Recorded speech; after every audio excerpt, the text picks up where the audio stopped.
To enable a clear understanding of what kingdom community is, I will explain with illustrations. The first illustration is a Nigerian who found herself in Germany. Here she is, a black woman, surrounded by people with a culture and language foreign to her. She feels alone, until the day she met another Nigerian. Immediately there was this urge to introduce herself, and draw close to this other Nigerian. It doesn't matter the differences in gender, ethnicity, religion and political affiliation.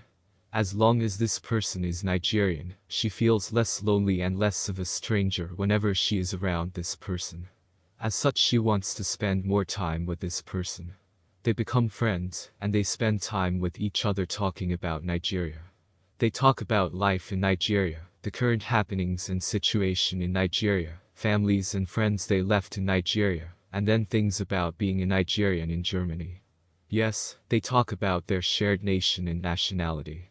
Imagine that they both discover that another Nigerian lives close by. They would immediately seek to bond with this other Nigerian. Let's go further and imagine they learn that another Nigerian wants to migrate from Nigeria to Germany, and needs other Nigerians who will help him in settling in Germany. These people will offer to help, and they might even go as far as getting the person settled somewhere close to them, so that they can all be together.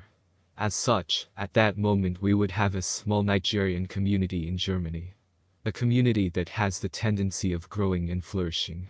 Now, this is how things like Chinatowns are formed. It usually starts with a few Chinese immigrants who discovered themselves and drew closer to one another. Whether intentional or unintentionally, they end up living close to one another. Then little by little, that street where they live becomes filled with Chinese immigrants, and what follows are expressions of the Chinese culture covering the whole of that street. Soon that street becomes the embodiment of the civilization of China in a foreign land. This is what the kingdom community is. It is a local embodiment of the civilization of heaven on earth. A kingdom community will only emerge when believers become awakened to their kingdom identity. That is, they realize that they are born of God, they are citizens of heaven, and they are aliens in this world. This consciousness of being alien or foreign causes them to feel lonely. They awake to a desire to seek out their kind. And when they find their kind, they immediately feel at home with them. They don't care about the differences in gender, social class, doctrine, denomination, etc.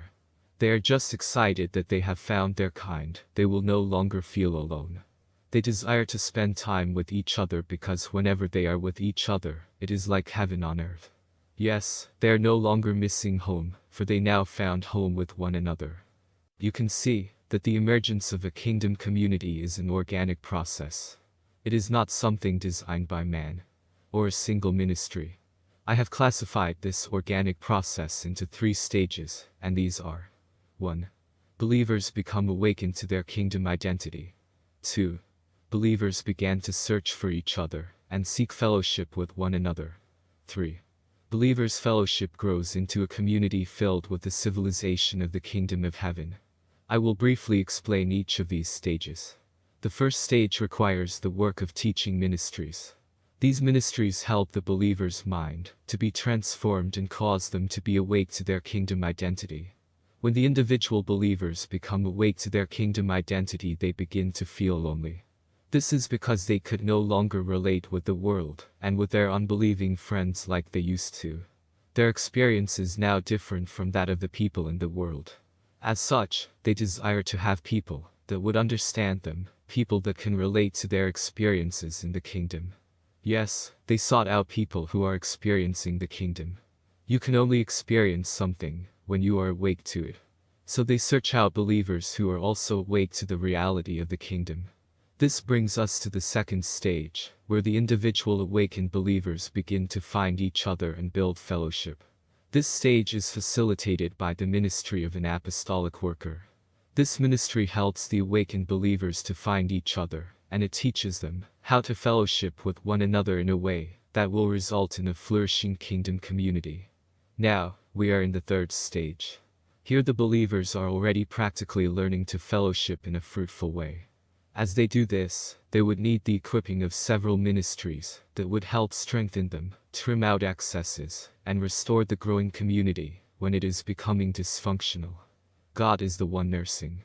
this community and bringing in different ministries based on their current needs. This is not a work that is overseen or orchestrated by any man. The growing community simply learn to walk with God and learn to follow Him as He leads them to embrace different and unrelated ministries that come in to do specific work and go their way when they are done. In one of my videos, I talked about the stages by which a fellowship grows into a vibrant community. You can go check out that video. So as they continue to grow in this way, the civilization of the kingdom of heaven will begin to find expression through them as a community.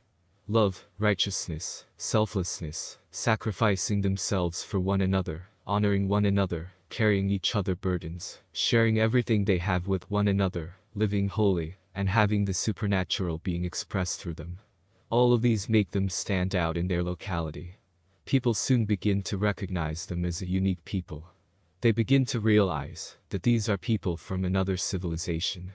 The civilization they express brings glory to God and testify of the greatness of the reign of Christ. The purpose of a kingdom community is to express an advanced civilization that demonstrates how glorious, how wise, and how powerful the King is. The Vine Apostolic Ministry is a ministry that trains and sends out apostolic workers to bring believers together and teach them to fellowship in a way that leads to the emergence of a kingdom community.